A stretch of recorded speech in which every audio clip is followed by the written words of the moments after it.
Bonsoir Frédéric Lefebvre. Bonsoir. Merci beaucoup de m'accueillir ici à Brest. Nous sommes le jeudi 25 février. Il est à peu près 20 heures. Et puis vous avez décidé de venir en Bretagne et de venir au fin fond de la Bretagne jusqu'à Brest. Et donc c'est avec plaisir en fait que je vais vous faire cette interview au nom du Mouvement Délibéré. Mouvement Délibéré qui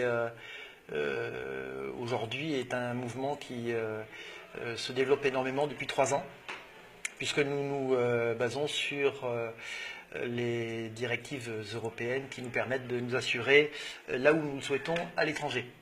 Il y a quelques jours, à l'Assemblée nationale, lors des questions au gouvernement concernant l'économie collaborative, puis le lendemain ou le surlendemain sur France 2, dans l'émission Télématin, vous avez proposé que les indépendants puissent choisir leur système de protection sociale, c'est-à-dire soit de rester au RSI, donc de ne pas déconstruire ou de casser quoi que ce soit, soit de rejoindre le régime général en adaptant le niveau de couverture et de cotisation, soit de laisser à l'indépendant, comme c'est le cas dans beaucoup de pays d'Europe, la liberté de s'assurer auprès d'un assureur privé, cette liberté étant encadrée par un cahier des charges adéquat validé par l'État. Alors, c'est une proposition que nous soutenons et nous vous en félicitons vraiment, hein, c'est vraiment sincère. Nous tenons à souligner votre courage politique, car vous êtes le seul homme politique à prendre position à ce sujet pour les entreprises. Donc voici ma première question. Ce message sur la liberté de la protection sociale ne serait-il pas encore plus fort si vous affirmiez que les lois françaises le permettent déjà depuis 2001, après la transposition des directives européennes, dans le droit français par Lionel Jospin? Alors, vous savez, d'abord, vous imaginez que ce n'est pas une proposition que j'ai sortie du chapeau et qui est voilà, pour alimenter le débat ou pour créer le buzz. J'imagine bien. Vous connaissez mon expérience, vous savez que j'ai été au gouvernement, que j'ai été notamment en charge du commerce, de l'artisanat, oui. Des professions libérales. Donc finalement, tous ces Français, ces millions de Français qui sont aujourd'hui confrontés au RSI. Je dis confrontés parce que cette réalité, vous la connaissez évidemment par cœur. Elle est dramatique. Et elle est dramatique parce que elle fait des morts aujourd'hui. Oui. Elle fait des morts parce qu'il y a des gens qui se suicident, oui. Mais elle fait des morts économiques. Et on parle beaucoup d'état d'urgence dans notre pays. Moi, je veux dire à quel point, quand je sillonne la France, je mesure l'état d'urgence économique dans lequel est la France. Et je n'accepte pas que le débat public en France soit le divertissement des Français au sens étymologique du terme, c'est-à-dire le détournement des Français de l'essentiel. Oui, je suis complètement d'accord. Et donc, aujourd'hui, quand je décide, et je sais évidemment parfaitement ce qu'on va m'opposer, quand je décide d'offrir la liberté d'affiliation à tous ces Français qui sont aujourd'hui étranglés, confrontés non seulement à un système qui est souvent d'ailleurs mis en cause et les médias n'hésitent pas à le dire sur des dysfonctionnements, mais que malheureusement, en réalité, c'est beaucoup plus grave ce qui est derrière. Bien sûr. C'est que le système ne fonctionne pas, tout le monde le sait. Qu'il y ait des aberrations, tout le monde le sait.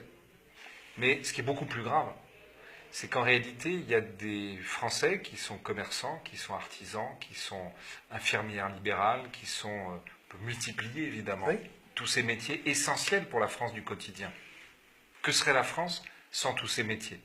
Eh bien, ces métiers sont en train de disparaître, des gens sont en train de couler, simplement parce que on a un système qui n'est pas adapté à la réalité et qui ne veut pas aujourd'hui se remettre en question.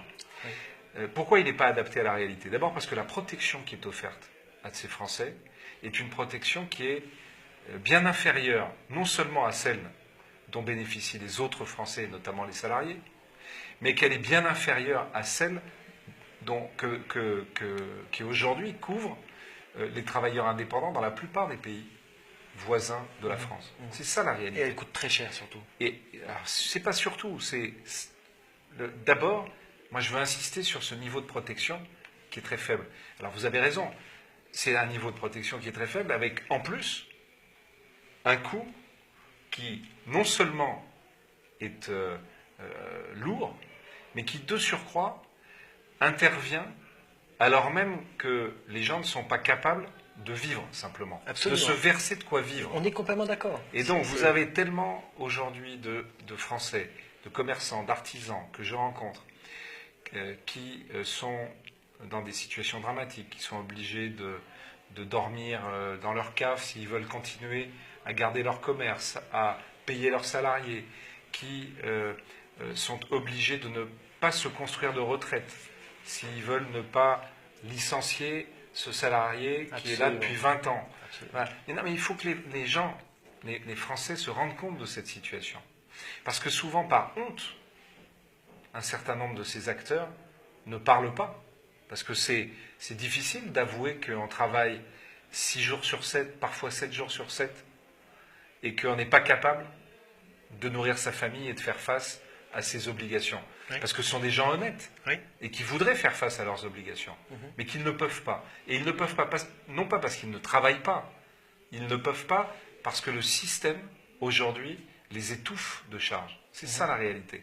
Et donc, si je veux offrir cette liberté, c'est d'abord que je pense qu'il n'y a pas d'autre moyen que la concurrence pour faire évoluer tout système.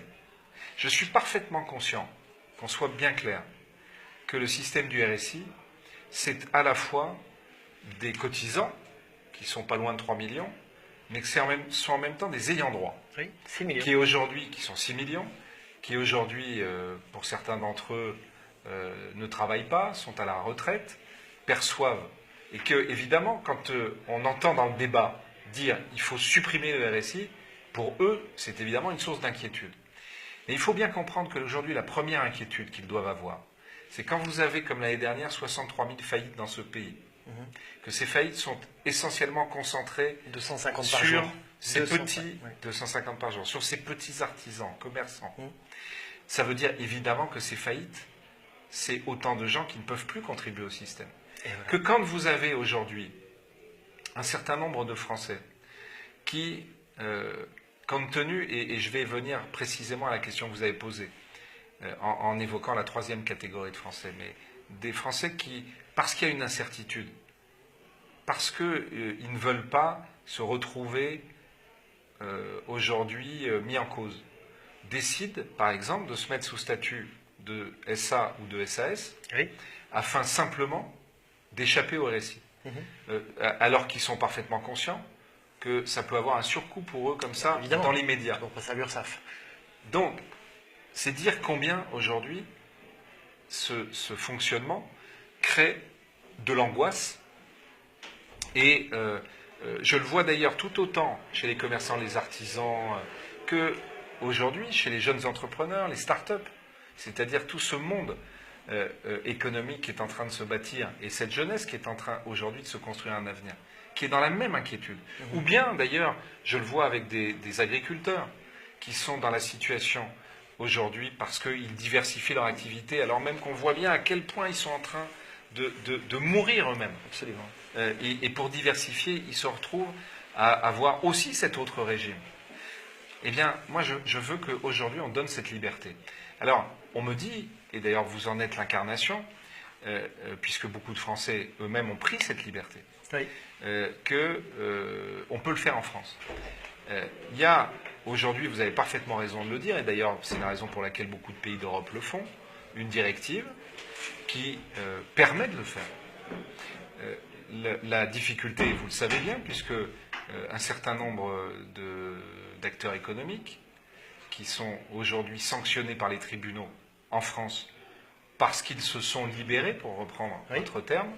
Les TAS, citons-les, les tribunaux des affaires sociales. Les tribunaux des affaires sociales sont aujourd'hui dans la situation d'avoir, souvent d'ailleurs pour sauver leur propre entreprise, et on oublie que ça peut être des dizaines d'emplois qui sont sauvés quand certains, plutôt que de mettre la clé sous la porte, décident de prendre cette décision. Oui, de se libérer. De se libérer, et donc pour certains arrivent à prolonger leur activité un certain temps, pour d'autres durablement. Oui. Ça veut dire qu'en réalité, sur toutes les autres contributions, ils continuent de contribuer à l'économie de la France. Ils ne la mettent, TVA. ils ne mettent pas au chômage un certain nombre Voilà. de salariés. Donc on est dans un cercle, on le voit bien, qui peut être vertueux. Absolument. Et donc il faut arrêter de caricaturer cela. Et c'est pour ça que aujourd'hui, pour qu'il n'y ait plus de doute, plus de flou, plus de possibilité d'interprétation, ce que je veux faire, parce que vous voyez bien aujourd'hui qu'il y a des interprétations divergentes, Oui. et que tel ou tel défende sa situation devant les tribunaux, aidé d'un avocat, y compris compétent, qui va utiliser évidemment la directive européenne et des éléments de la législation française pour dire on peut le faire. En même temps, ils sont condamnés. Et donc, ce que aujourd'hui je veux faire, c'est d'abord mettre cette question en débat dans le pays. Et vous avez vu que je l'ai mis sur de très nombreuses plateformes, Oui. sur les réseaux sociaux. Nous-mêmes, nous sommes boycottés, donc c'est pour ça en fait qu'on est venu vous voir. Voilà, vous au moins, vous avez un espace médiatique qui ne sera pas boycotté. Et comme vous le voyez, et d'ailleurs j'imagine que beaucoup de gens qui font partie de votre mouvement ont participé à ce débat, c'est plus de 3500 contributions avec des commentaires, avec des propositions, avec des cas concrets qu'on veut m'expliquer sur l'ensemble des réseaux sociaux, sur des plateformes, plein de plateformes, de parlement et citoyens à mes opinions, ou par ailleurs d'ailleurs les gens ont signé des pétitions, comme d'ailleurs sur change.org où ils ont signé des pétitions. Enfin, on l'a ouvert sur Facebook, sur LinkedIn. Moi-même, j'ai reçu des centaines et des centaines de mails à l'Assemblée nationale. Et la pétition, j'ai pas regardé les chiffres ce soir parce que j'étais toute la journée avec des Français, des agriculteurs, des chefs d'entreprise qui venaient me parler du RSI. Donc, j'ai pas vu les derniers chiffres, mais je sais que ce matin, quand je suis arrivé à Rennes, on devait être à plus de 25 000 personnes qui avaient signé. Donc ça veut dire quoi? Ça veut dire qu'aujourd'hui, ce débat, il est en train de devenir un débat structurant dans notre pays. Et que, dans le même temps, j'ai été interrogé évidemment par un certain nombre de journalistes et qui me disent ce que j'entends toujours. Vous savez, j'ai l'habitude, dans ce pays, plus qu'ailleurs. Moi, je suis dans le même temps, vous le savez peut-être, député des Français qui vivent aux États-Unis, au Canada. Oui. Il y a une phrase que j'entends toujours en France que, heureusement, j'entends pas là-bas, qui est « c'est pas possible ». Cette phrase magique, utilisée par le système, on va dire, dans lequel on peut mettre beaucoup de monde, et qui vous répète, sûr de lui, que ça n'est pas possible. Mais le gros problème aujourd'hui dans le débat public en France, c'est que tout le monde se regarde le nombril, et qu'on ne regarde que les frontières de l'Hexagone. Mais il suffit de regarder en Europe, vous l'avez très bien dit tout à l'heure, il suffit de regarder dans tous les pays du monde pour voir qu'en fait, c'est non seulement possible, ça demande juste une chose, une décision politique. Absolument. Du courage politique. Mais pour prendre une décision politique, il faut du courage, bien sûr. Oui. Mais ça demande juste une décision. Une décision. Oui. Et c'est applicable le mois prochain. Et c'est la raison pour laquelle je vais, dans le débat sur le texte qui arrive au Parlement, sur le Code du travail, l'organisation du travail, poser cette question, poser ce débat. Je suis en train de préparer un texte pour le défendre dans l'hémicycle. D'accord. Vous avez parfaitement expliqué que j'étais intervenu déjà dans l'hémicycle à plusieurs reprises pour en parler. Oui. Mais je veux non seulement en parler, je veux que les uns et les autres se positionnent par rapport à ce texte. Vous savez, il y a eu beaucoup de propositions de loi sur cette question. Il y en a eu d'ailleurs certaines avec des parlementaires qui, pour la plupart, ne siègent plus à l'Assemblée nationale. Oui. Il y en a eu plus récentes, plus récemment, des plus récentes. Mais simplement, il y en a que la première, je n'ai pas pu la signer, je n'étais pas député à l'époque, mais les plus récentes, je n'ai pas voulu les signer. Et je n'ai pas voulu les signer en conscience parce que je considérais qu'elles étaient dans la même démarche que celles qui avaient prévalu quand moi-même j'étais au gouvernement et je n'avais pas la responsabilité malheureusement du RSI puisque, comme vous le savez, c'est le ministère du Budget et le ministère du Travail qui ont cette responsabilité. Vous ne pouviez rien faire. Je pouvais simplement, ce que j'ai fait d'ailleurs, obliger à ce que cette question soit au centre des débats et sur la table. Oui. Mais comme je n'étais pas le décideur, puisque moi je faisais 3 déplacements par semaine, j'étais celui qui prenait les plaintes, on va dire. C'est-à-dire que bien sûr que les Français me disaient, vous vous rendez compte de ce qu'on est en train de subir. Et en plus, c'était le moment où il y avait plus personne n'y comprenait rien, puisque le système était en train informatique basculait, ouais. Plus personne n'y comprenait rien. Donc à l'époque, j'ai même demandé, et on l'a obtenu, que l'ordre des experts comptables vienne baquer le dispositif. Mais ça cachait, c'était l'arbre qui cachait la forêt, qui est la réalité. C'est l'impossibilité, avec aujourd'hui le système actuel de charges qui pèse sur tous ces travailleurs, l'impossibilité pour eux de vivre dans le système d'aujourd'hui. Et donc, je n'ai pas signé les dernières propositions parce qu'elles étaient dans la même logique, comme d'ailleurs le rapport qui a été rendu au gouvernement et les décisions récentes du gouvernement. Créer des médiateurs, très bien. Bon, mais c'est à nouveau des choses qui font qu'on va dépenser de l'argent public, qu'on va se contenter en réalité d'essayer de calmer les choses, d'essayer de mettre des rustines, et que pendant ce temps-là, vous allez avoir des gens qui continuent à crever. Eux, vont continuer de mourir. Donc, aujourd'hui, ce que je souhaite, ce sont des décisions. Et donc, à travers vous, je le dis, il faut que l'ensemble des Français qui sont concernés se mobilisent. Parce que ce n'est pas moi tout seul qui peut prendre cette décision. Moi, je vais la défendre au Parlement. Vous pouvez compter sur moi. Et simplement, si j'ai voulu mettre le débat sur tous les réseaux, si j'ai voulu que les Français s'en emparent, et je vois qu'ils s'en emparent, puisque dès que je fais un déplacement, vous le voyez bien aujourd'hui, bien sûr. Plein de Français viennent me voir, bien sûr. Parfois qui sont d'ailleurs des militants de ma famille politique, parfois qui ne le sont pas, parfois qui ne croient plus à la politique depuis bien longtemps, mais ils viennent me voir en me disant « Est-ce que vous allez vraiment le faire ?» Moi, je vais faire tout ce que je peux là où je suis aujourd'hui, mais croyez-moi, si j'ai le pouvoir de le faire, je le ferai à la seconde, parce qu'on ne peut pas me raconter que ça n'est pas possible, alors que ça se fait dans de nombreux pays du monde, donc c'est possible. Monsieur le député, ma deuxième question, en fait, dans l'urgence, les TAS, les tribunaux des affaires sociales, condamnent sans vergogne les entrepreneurs en conflit avec le RSI à payer sans relâche leurs cotisations et mettent en péril l'économie française, les entreprises, les couples, les familles et parfois, de nombreuses fois malheureusement, des vies humaines.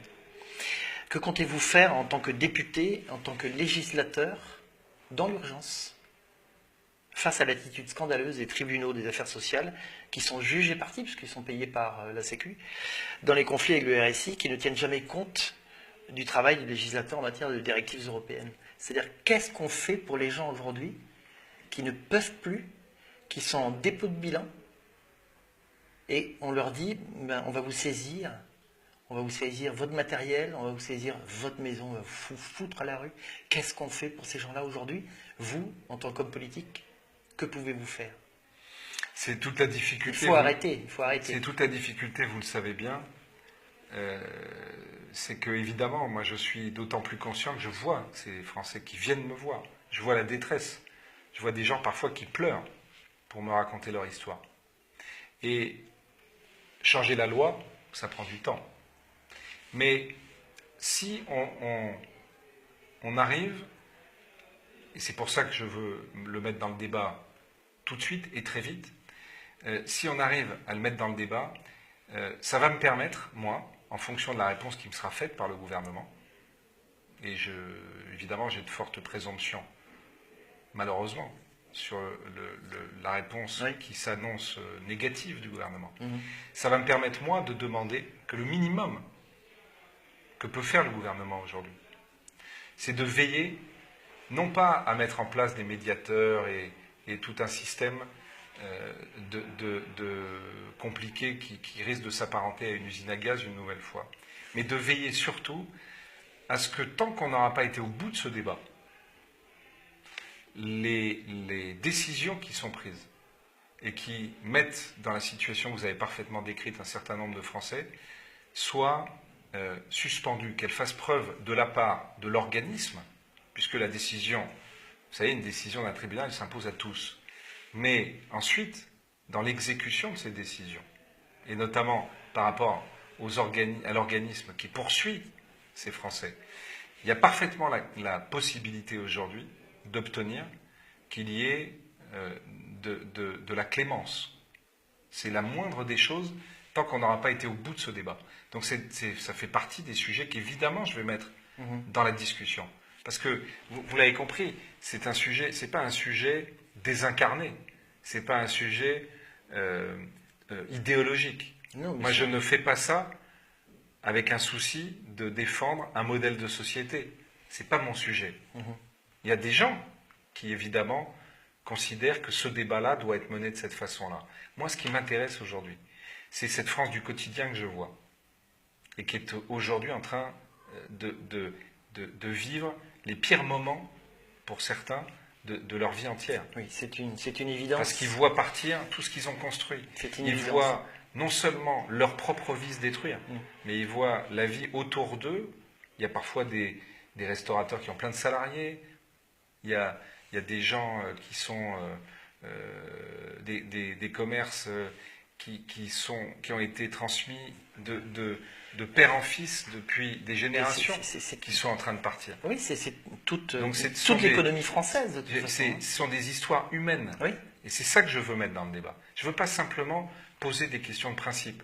Je veux expliquer que si j'ai décidé de porter ce sujet, c'est simplement parce qu'aujourd'hui, on doit apporter une réponse humaine à un problème qui est malheureusement totalement déshumanisé tel qu'il est traité aujourd'hui. Merci en tout cas de m'avoir répondu. Je fais comme d'habitude sur chacune de mes interviews. Je vous laisse le dernier mot. Vous regardez le fin fond de la caméra et c'est à vous. Bah écoutez, la seule chose que je veux vous dire, c'est que je ne pourrai pas réussir seul.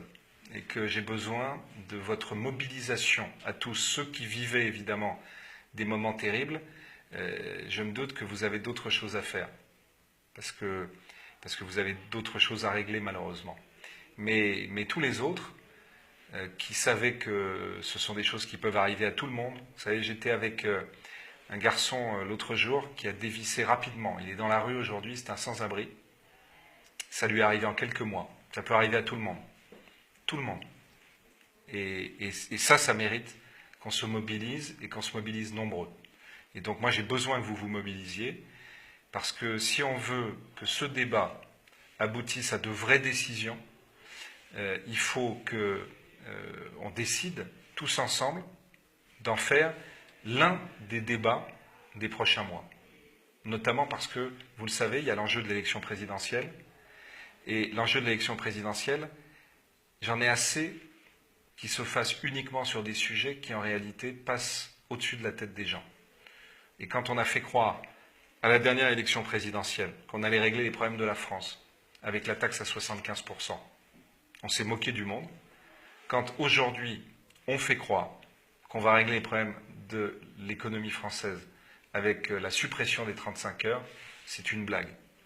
Ce qu'il faut, c'est s'occuper des véritables problèmes qui aujourd'hui font que malheureusement tout notre tissu économique est en train de se déstructurer. Et je suis dans cette ville de Brest où je vois combien, notamment le commerce de centre-ville est impacté aujourd'hui. Et je vois des gens qui, simplement parce qu'ils sont attachés à leur commerce, sont obligés de prendre un deuxième travail pour vivre, qui ne sont pas capables de se payer le moindre euro, et à qui on demande de surcroît de payer des sommes pour se protéger, mais pour se protéger avec une protection qui n'est même pas au niveau de celle des salariés qu'ils embauchent. Voilà. Et cette réalité-là, on ne peut pas l'accepter dans un pays comme la France. Monsieur Lefebvre, merci. Merci à vous. Au revoir.